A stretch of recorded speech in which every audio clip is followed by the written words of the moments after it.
सत्संगत जी, प्यार से कहना धन्यकार जी। जो ये समागम का भी टॉपिक ये विस्तार, तो ये विस्तार हर चीज़ में आएगा। ये ज्ञान ही अपने आप में इस निराकार के इतने करीब लाने के लिए, और ये निराकार ही इसका विस्तार हर जगह, ये कभी भी ख़त्म ना होने वाला। और कैसे फिर हम अपने सोच की भी विस्तार करें, अपने स्वभाव में अच्छाइयों का भी विस्तार करें, ये पल पल में हर पहलू में जीवन के देखें तो ये अच्छाइयों का ही विस्तार हो। तो कैसे जब इस निराकार इस पूरन से जुड़ गए तो वाकई ही हर पल सुनहरा है। ये हर पल में फिर एक सच्चाई के साथ जुड़े हैं, तो फिर फ़र्क नहीं पड़ता कि ये जीवन में हम किस तरह जी रहे हैं।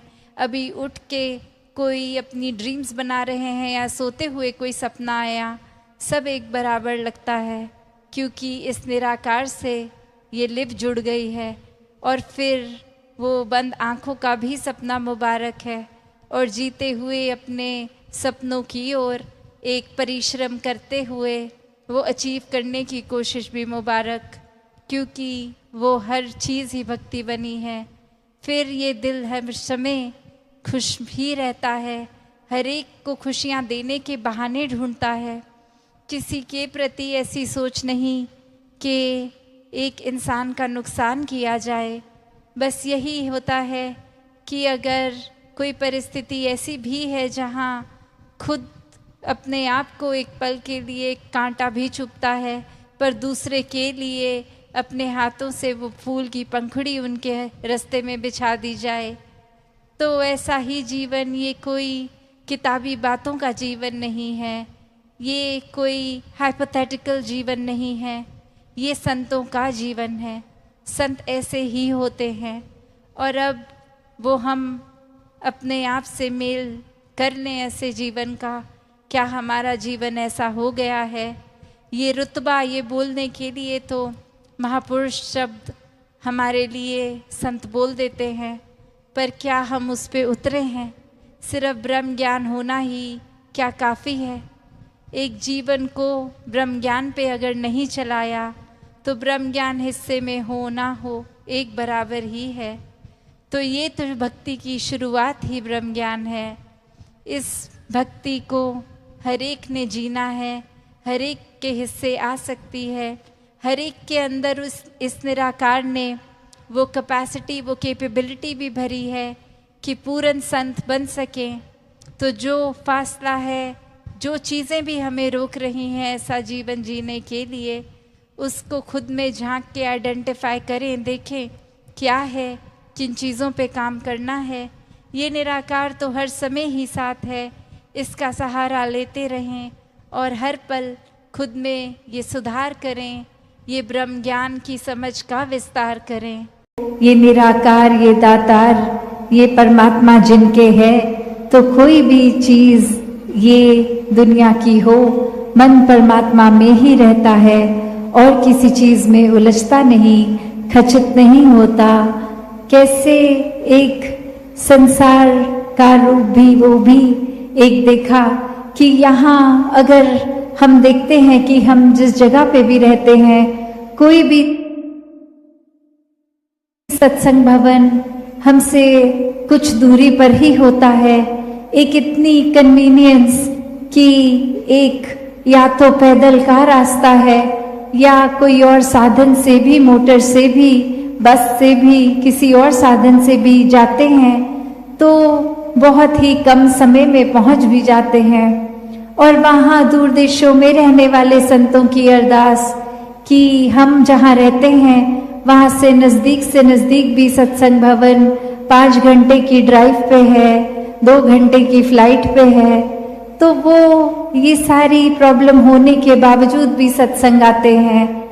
और यहाँ हम किस तरह अक्सर अपने आलस में एक सत्संग को हल्के में ले जाते हैं कि सुबह की सत्संग नहीं हो सकती तो शाम को चले जाएंगे, शाम की भी नहीं जा सकते तो संडे को चले जाएंगे।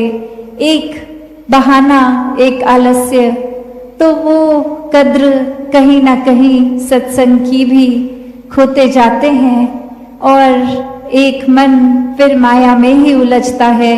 क्योंकि अक्सर सत्संग अगर नहीं आते तो बहुत ही कम समय होता है जो वो कोई बहुत ही जेन्युइन कारण है कि निकल नहीं सकते उस जगह से, सत्संग नहीं कर सकते। पर अक्सर ये मन का ही खेल होता है जो सत्संग से रोक देता है, कोई ना कोई बहाना कर देता है, जबकि पता भी है कि मन दुरुस्त हो जाता है सत्संग आके, फिर भी अक्सर बहाना दे देते हैं कि आज मन नहीं है सत्संग जाने का। तो वो तो बात वही हुई कि बीमार भी हैं और डॉक्टर पे भी नहीं जाना है। तो कैसे एक सेवा सुमिरन सत्संग के जो भाव हर कोई बार बार सत्संग से श्रवण करता है कि मन में निराकार को एक पक्की तरह बिठाना है, तो सेवा सिमरन सत्संग का रास्ता चुनना होगा। संतों के संग से, संतों की वाणी से, संतों की बातों पर अपने आप को आधारित करना होगा। एक सेवा भी जो अभी चाहे वो समागम सेवा के शुरुआत के रूप में है या बाकी का साल किसी और तरह से, तो भाव सेवा के भी वही कि एक अपनी उपस्थिति भी रखें, वो शारीरिक भी पर मन से ज़रूरी है वो ज़्यादा, कि एक मन अगर सेवा में लगा है तो ही शरीर की भी वो हरकत मुबारक है। तो कैसे एक तन दुरुस्त मन दुरुस्त, एक ये निराकार का जुड़ाव सेवा सत्संग सिमरन के प्रति एक जिज्ञासा के बाबे अगर आता है, तो कैसे ये जिज्ञासा मुबारक, ये ब्रह्म ज्ञान लेके ये एकत्व मुबारक, पर अब वो एकत्व कायम भी रखना है। वो सिर्फ बात इस तरह की ना हो जाए कि अब ज्ञान ले लिया है तो अब तो हम चाहे कुछ भी करें, एक ये पार उतारा तो तय है। नहीं, ज्ञान तो सिर्फ शुरुआत है। अपने जीवन को जितना ज्ञान पे टिकाएंगे उतना ही ये मुक्ति के हकदार होंगे। ये सिर्फ बात की ज्ञान ले लिया और मुक्ति होगी, वो एक कॉन्फर्मेशन की बात नहीं है। तो इस ज्ञान पे जीना बहुत जरूरी है। अगर ये आत्मा की तड़प को शांत करना है, ये साल्वेशन, ये एक मोक्ष की बात, तो हर किसी के जीवन में जहाँ ये उलझनों से निकलना संभव है, ये कोई सिर्फ किताबी बातें नहीं है। कोई भी धर्म ग्रंथ खोल के देख लें, ये ही बात की ब्रह्म ज्ञान द्वारा ये एकत्व होता है आत्मा परमात्मा का, और यही हम अपने सारे जंजाल, एक जितनी भी पीड़ा, एक कितने भी कष्ट, और यहाँ कष्ट कोई एक जीवन की बात नहीं, उस तरह एक शारीरिक कष्टों की नहीं, आर्थिक कष्टों की नहीं, ये आत्मा का कष्ट, कि ये एक आराम अगर हमेशा का चाहिए तो पहले निराकार को जानना है, फिर इसकी भक्ति करनी है। और ये भक्ति फिर किसी चतुर चालाकियां या अपनी एक सुविधा अनुसार नहीं, ये तो प्रेम पे आधारित है भक्ति। ये फिर एक खुद ब खुद हो जाती है, जितना ज्यादा जुड़ाव उतना गहरा प्यार, और इस परमात्मा के लिए हमेशा अर्पित रहना है, एक सेवा में अर्पित रहना है। तो ये सुकून यहाँ समर्पित होने के बाद जो मिलता है, तो कैसे समर्पण के साथ सुकून। तो अपने जीवन में जहाँ हम समर्पण की बात करते हैं, तो ये समर्पण कैसा समर्पण है? एक समर्पण सिर्फ ये तो नहीं कि कभी अक्सर जीवन में हम देख लेते हैं, हम कह देते हैं कि हमसे कोई सीनियर है, वो कुछ ऑर्डर्स दे रहे हैं और हम करते चले जा रहे हैं। अक्सर किसी ना किसी प्रोफेशन में देखा है, ऑफिसेज में या किसी भी सर्विस में, तो एक सीनियर का ऑर्डर मान लेना या फिर कोई अथॉरिटेटिव पर्सन, कोई टीचर, कोई और इस तरह से जो हम पे कोई बात करते हैं और वो मान लेना, वो अक्सर ये रूप उसका समर्पण का नहीं बन पाता, क्योंकि ये रूप तो वो डर से है कि वो जो कह रहे हैं वो करना ही होगा, वरना नौकरी से निकाल दिए जाएंगे, वरना फिर कोई और इस बात की रेपकशन हो सकती है। तो एक वो बात मानना वो हर प्रोफेशन में हो जाता है, पर मन वहाँ समर्पित नहीं होता। वो किसी भय के कारण या किसी और अन्य कारण से समर्पण होता है। तो यहाँ समर्पण होना मतलब एक दिल में प्रेम को रखते हुए प्रेम से समर्पित होना, ये प्यार से अपने आप को खोकर सिर्फ इस परमात्मा का होकर, ये समर्पित भाव मन का अगर इस तरह का समर्पण है तो वो मुबारक समर्पण है।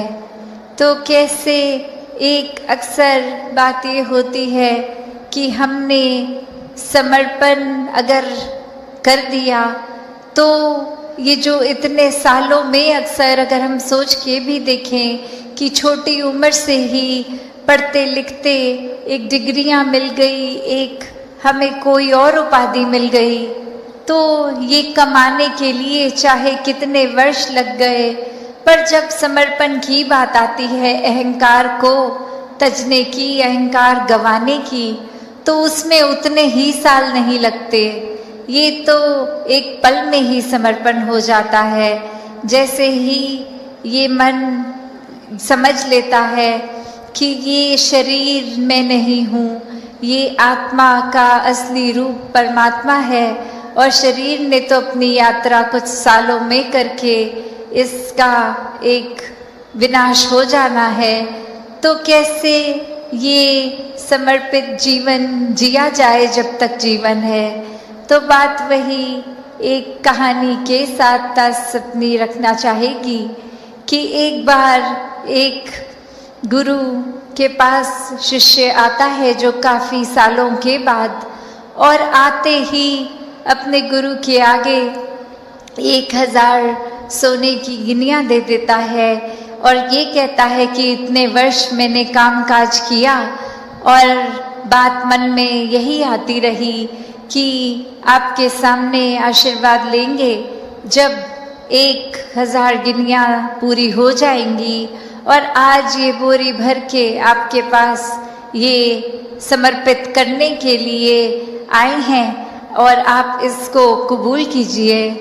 वही वो गुरु वो लेकर सामान अपने शिष्य से कहता है कि ठीक है, तुमने ये दी, मैंने स्वीकार करी, और अब ये जो सामने नदी बह रही है, सारी की सारी ये गिनियाँ उस पानी में बहा दो। और अब वो शिष्य के मन में सवाल कि क्या ये एक क्या ही बात हुई, इतनी मेहनत जो करी कि गुरु को देंगे, और अब वो दे भी दिया, तो उसके बाद वो इसको अपने पास नहीं रख रहे हैं, वो इसको नदी में बहाने को कह रहे हैं। तो वही वो सवाल कि क्या फिर वो समर्पण था कि अगर एक क्या होगा अब उस वस्तु का, जिस तरह हम देना चाह रहे थे वो उस तरह अपनाई नहीं गई, उसको साथ तो कुछ और ही करने को कह दिया। तो वही ये ख्याल जहाँ उस शिष्य को आया, और फिर वो अपने मन पे किसी तरह काबू करके, क्योंकि अब गुरु ने कहा था तो वो फॉलो करने के लिए किसी भी सोच विचार के साथ चला तो गया नदी के किनारे कि ठीक है, अब कहा है तो ऐसा ही करना होगा। और वहीं काफ़ी देर हो गई और अब गुरु भी इंतज़ार कर रहा है कि ये इतनी देर से लौट के नहीं आया, इतनी देर क्यों लग रही है वो उसको वो सिक्के नदी में बहाने के लिए। तो फिर वो गुरु ही खुद उस नदी के किनारे जाते हैं और क्या देखते हैं कि वो शिष्य एक एक करके सिक्के को फेंक रहा है, जिसकी वजह से वो बहुत ही देर लग रही है। वो एक बात फिर गुरु समझाते हैं कि ये समर्पण करना है तो इतनी देर क्यों लग रही है। समर्पण तो एक साथ ही किया जा सकता है। पूरी की बोरी को एक साथ ही नदी में बहाया जा सकता था, तो एक एक करके क्यों, इतनी देर लगा के क्यों। तो ये कहानी में तो ये मन की अवस्था ही है कि हम किस तरह एक अपने मन को इस तरह मान लेते हैं कि कोई अटैचमेंट हो गई, कोई और कारण से अगर ये लगा कि कुछ वस्तुएं इकट्ठी हो गई हैं, कोई उपाधियां मिल गई हैं, या कहीं अपने मोहल्ले में, अपने दायरे में बहुत नाम कमा लिया है, एक हमारा कुछ औहदा, कुछ रिस्पेक्ट बन गई है, एक तरह के हम सेलिब्रिटी बन गए हैं, कुछ 2-4 लोग हमें जान गए हैं, तो ये एक इम्पॉर्टेंट होने का अहंकार या कोई और तरह का अहंकार ये मन में घर कर लेता है। तो ये सारी चीज़ें सिर्फ इस्तेमाल के लिए, और साथ में एक प्रभाव समाज पे भी इस तरह रहे भक्तों का शुरू से ही कि अपना भी कल्याण है, औरों का भी कल्याण है। कोई भी काम भक्त किसी भी समय एक सेल्फिश होके सिर्फ अपने लिए नहीं करते। भक्तों को तो यही मन में होता है कि हर एक के दिल में ठंडक पहुँचे, हर एक के दिल में एक आराम हो, हर किसी के लिए एक भाव शुद्ध, हर एक कोई परमात्मा का ही रूप तो बहुत ही पूजनीय। किसी को भी भक्तों ने कभी चोट नहीं पहुंचाई, और हमेशा भाव मन के ऐसे ही रहे कि अगर किसी को किसी तरह का दुख तकलीफ है भी तो कैसे वो दूर की जाए। और सबसे बड़ा जो परोपकार भक्तों का रहता है वो यही रहता है कि परमात्मा हमारे जीवन में आया है, हर एक के जीवन में आए। जो अभी तक इस परमात्मा को देखे नहीं है, जिन्होंने अभी तक ब्रह्म ज्ञान नहीं लिया, वो भी कैसे अपने जीवन में एक रोशनी हर समय की ला सकते हैं। क्योंकि ये टेम्पररी अगर हम बात करते हैं तो कोई भी चीज़ हमें कुछ देर के लिए, अगर अभी डे टाइम है तो कुछ घंटों बाद अंधेरा हो जाएगा, नाइट हो जाएगी। तो ये रोशनी इस तरह तो दिख रहा है अभी सब कुछ, पर ये हमेशा की नहीं है। पर जो परमात्मा है ये सच है, ये ट्रूथ है, ये ओमनी प्रेजेंट, ये निराकार, ये हर समय की सच्चाई है, हर समय की रोशनी है। भक्तों ने यही समझाया है कि जितना ज्यादा इस परमात्मा के साथ मन को जोड़ेंगे, इसके एहसास में रहेंगे, हर काम में इसको शामिल करेंगे, तो फिर एक ये मन डामाडोल नहीं होता, मन में कोई उदासी, कोई खुशी के भाव अपना प्रभाव असर नहीं छोड़ते, क्योंकि प्राथमिकता इस मन ने परमात्मा को बना लिया है। और फिर ये प्रायोरिटी बेस जब इस परमात्मा को ही हर समय दिमाग में, दिल में रखते हैं, तो बाकी चीजों का असर उस तरह नहीं होता कि कोई अगर बिजनेस में नुकसान है तो एक डिप्रेशन की ओर मन जा रहा है, या फिर कुछ इतनी उपलब्धि मिल गई, अचीवमेंट मिल गई कि इतनी खुशी कि औरों के बारे में फिर सोचना ही छोड़ दिया, खुद में इतनी ईगो ले आए, एक अपने आप को बहुत ही इम्पोर्टेंट बना दिया। तो बात वही कि कैसे हर एक में, जहाँ हर किसी ने इस परमात्मा को देखना है, हर एक के अंदर वो कैपेसिटी है, वो पोटेंशियल है कि कैसे इस परमात्मा के सारे गुण, हम चाहे एक मनुष्य के शरीर में हैं, पर परमात्मा जैसे देवीय गुणों से हम युक्त हो सकते हैं, ह्यूमन वैल्यूज से युक्त हो सकते हैं। ये मन में कंपैशन, काइंडनेस, दया, क्षमाशील होना, एक मन में प्यार का भाव, प्रेम का भाव, ये लव, ये सरेंडर, ये ब्रॉड माइंडेड होना, हर एक को एक्सेप्ट करना, हर किसी के लिए वही भाव हो कि ये इंसान से बहुत कुछ हमें सीखने को मिल सकता है। दिल कारण ना ढूंढे कि कैसे किसी से भी नफरत की जाए। हर किसी से फिर वही बात जो अभी सत्संग में भी हम सुन रहे थे कि ये एकत्व जब इस्टेब्लिश हो जाता है, ये वननेस स्थापित हो जाता है, तो वो वननेस कोई उस बात की बात नहीं है कि हर कोई एक जैसा दिखे। एक फिजिकली तो हर किसी के शक्ल, आकार, फीचर्स एक बहुत ही अलग है। कोई किसी रीजन के होते हैं तो एक ज्योग्राफिकली रहने की वजह से उस तरह एक कल्चर और अपीयरेंस से खाना पीना वैसा हो जाता है, और दूसरे कहीं देश में, किसी और राज्य में, अपने देश में भी हो तो वो एक अपीयरेंस वाइज तो अलग हो सकते हैं।